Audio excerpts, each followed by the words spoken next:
Hello दोस्तों, स्वागत है आपका आपके अपने चैनल टैक्स लॉ वैल्यू पे। तो दोस्तों देखो, हमारे पास सेविंग अकाउंट तो हर किसी के पास है और आजकल लोग बिजनेस ट्रांजेक्शन्स के लिए करंट अकाउंट भी काफी जल्दी खुलवा लेते हैं। लेकिन क्या होता है कि हम कितनी ट्रांजेक्शन्स करंट अकाउंट और सेविंग अकाउंट में कर सकते हैं ताकि हमारा इनकम टैक्स से हम बचे रहे। तो आज की वीडियो में हम पूरी डिटेल में समझेंगे कि इनकम टैक्स क्या बोलता है और कितनी ट्रांजेक्शन्स हम जीएसटी और इनकम टैक्स के अकॉर्डिंग कर सकते हैं अपने अकाउंट में। तो चलिए वीडियो को शुरू करते हैं। तो दोस्तों देखो, हमारे दो टाइप के अकाउंट होते हैं, एक सेविंग अकाउंट होता है, एक करंट अकाउंट। सेविंग अकाउंट वही अकाउंट होता है जिसमें आप अपनी जमा पूंजी है जो अपनी सेविंग्स है वो रखते हैं। दूसरा है हमारा करंट अकाउंट। अगर आपको कोई भी बिजनेस ट्रांजेक्शन्स करनी होती है तो आपको करंट अकाउंट की जरूरत पड़ती है। अब आता है हमारा कि हम कितने बैंक अकाउंट हम खुलवा सकते हैं। तो देखिए, हमारी ऐसी कोई इनकम टैक्स में भी नहीं लिखा हुआ, ना जीएसटी के अंदर लिखा हुआ है कि आप एक बैंक अकाउंट खुलवाओ, दो बैंक अकाउंट, कितने भी आप बैंक अकाउंट, 50 बैंक अकाउंट है तो 50 खुलवा लो, कोई दिक्कत नहीं है।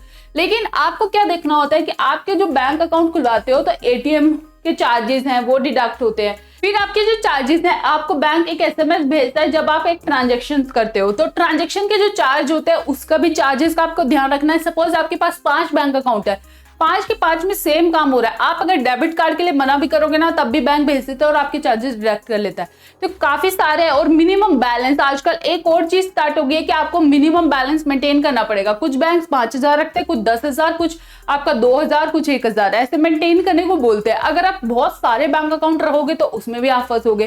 तो आपको ध्यान देना है कि आपका जो इस सारे चार्जेस है ये भी ज्यादा ना लगे। दूसरा, इस पे कोई इनकम टैक्स कुछ नहीं बोलता है कि आप कितने बैंक अकाउंट खुलवाओगे, कितने नहीं, आप कितने भी खुलवा सकते हो। अब है कि आप बैंक अकाउंट तो कितने भी खुलवा सकते हो कि कैश कितना डिपॉजिट कराए, विड्रॉ कराए, या फिर आपका जो एफडी है कितने की होनी चाहिए, यूपीआई की कितने ट्रांजेक्शन करे कि जिससे इनकम टैक्स से हम बचे रहे। तो देखिए, हमारे पास कैश डिपॉजिट और अपना करंट अकाउंट में, सेविंग अकाउंट में अलग अलग इनकम टैक्स के हिसाब से लिमिट दी गई है। इनकम टैक्स क्या बोलता है, देखो अगर आपका सेविंग अकाउंट है तो आपको क्या है, 10 लाख की इनकम टैक्स ने लिमिट दी है कि अगर आप कैश डिपॉजिट कराते हो एक बैंक अकाउंट के अंदर 10 लाख में पूरा फाइनेंशियल ईयर मतलब 1 अप्रैल से लेके 31 मार्च तक, ठीक है। अगर आप ड्यूरिंग द ईयर पूरे में आप अपना कैश डिपॉजिट कराते हो 10 लाख रुपए का बैंक अकाउंट में, तो आपके पास इनकम टैक्स का नोटिस आ सकता है। इनकम टैक्स पूछ सकता है कि भाई आपने ये जो 10 लाख रुपए का कैश डिपॉजिट कराया वो कहाँ से लेके आए हो, ठीक है। और करंट अकाउंट में है कि आपकी जो लिमिट है वो 50 लाख रुपए है।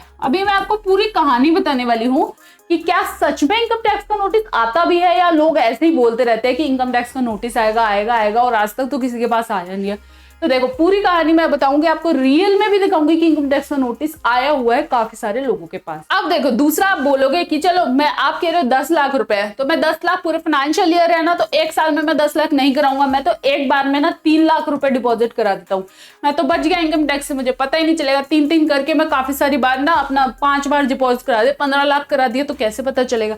देखो अब क्या आता है, आपकी यहाँ पे भी इनकम टैक्स ने पकड़ लिया कि कुछ तेज लोग हैं जो कि ना ये सब काम भी करेंगे। अब क्या करना है कि ना, इनकम टैक्स ने बोला है 2 लाख रुपए से ज्यादा की आप कोई भी कैश ट्रांजेक्शन्स नहीं कर सकते हो।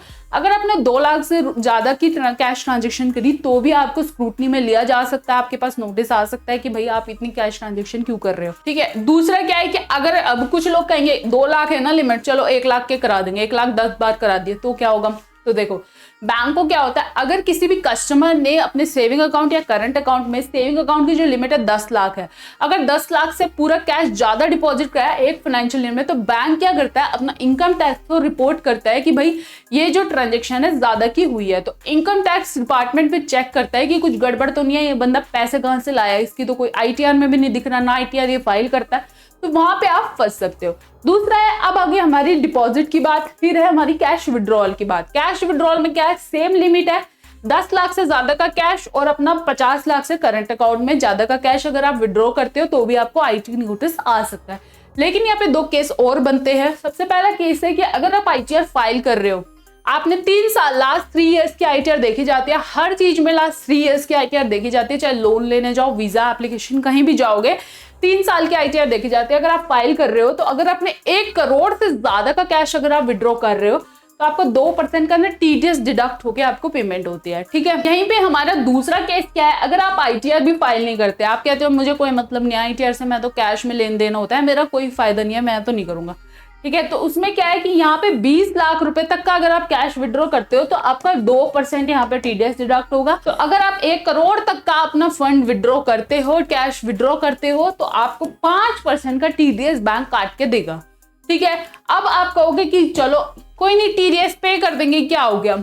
लेकिन आप यहाँ पर भी ना ये मत सोचना कि आप स्क्रूटनी में नहीं आओगे, आपके पास इनकम टैक्स का नोटिस नहीं आएगा। अगर आपकी जो ट्रांजेक्शन 10 लाख से ज्यादा हो गई ना तो आपको 100% आएगा, अगर आप ITR भी फाइल नहीं करते, अगर आप बहुत ज्यादा ट्रांजेक्शन्स कर रहे हो तो।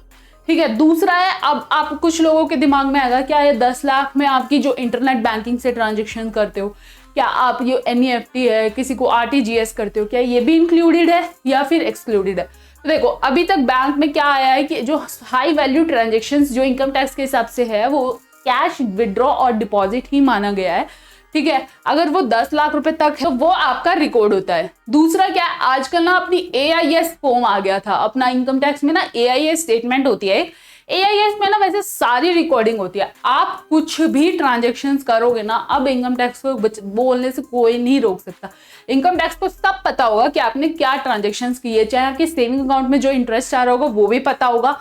ठीक है। अगर आपका जो करंट अकाउंट में जो ट्रांजेक्शन्स हो रहे होंगे वो भी पता होगा। तो AIS के अंदर देखिए, तो देखिए ये हमारी एक AIS है, इसमें हमारी जो सारी ट्रांजेक्शन है, कोई डिविडेंड की इनकम आई है या कोई भी बैंक से अपना इंटरेस्ट आया या कोई डिपॉजिट आया, तो ये सारी जो ट्रांजेक्शन्स है वो AIS के अंदर हमारी रिकॉर्ड हो रही है।